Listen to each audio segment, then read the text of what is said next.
آج ہم ایک چونکا دینے والی بات کرنے جا رہے ہیں، اور ذرا تصور کریں کہ اگر شیطان دنیا میں آئے اور پینے کے پانی کا بزنس شروع کر دے تو وہ کیا کرے گا، کیسے کمائے گا، اور سب سے اہم وہ ہمیں کیسے پیاسا رکھے گا۔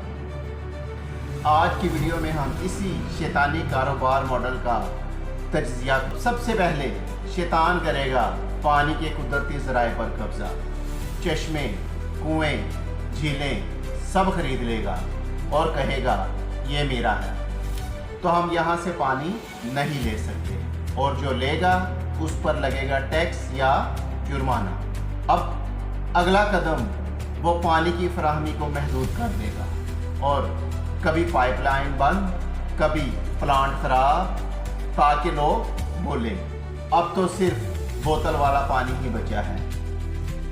پھر شیطان چالاکی سے افواہیں پھیلائے گا، نل کا پانی تو زہریلا ہے، حالانکہ وہ پانی خود فلٹر کر کے بیچ رہا ہوگا، بس بوتل بدل دی اور قیمت بڑھا دی۔ ویئرز، اب وہ پانی نہیں، خواب بیچے گا۔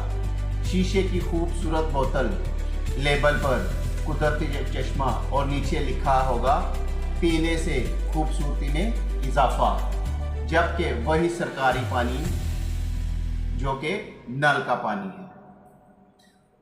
اب وہ کہے گا ہم ماحول دوست ہیں، اور حقیقت میں ہر بوتل کے پیچھے 3 لیٹر پانی ضائع، پلاسٹک کچرا پہاڑوں جیسا۔ اب اگلا قدم کیا ہوگا کہ جو چھوٹے لوگ سستا پانی بیچ رہے ہیں، شیطان ان کا راستہ روکے گا، کبھی عدالتیں، نوٹس، کبھی مارکیٹ سے نکال دینا، اور ہاں، سیاستدانوں کو تحفے تحائف دے کر وہ پانی سے متعلق قانون ہی بدلوا دے گا، تاکہ صرف اسی کا پانی محفوظ قرار دیا جائے۔ سیلاب ہو یا زلزلہ، شیطان مدد کے نام پر بوتل بیچے گا، اور وہ بھی 3 گنا قیمت پر۔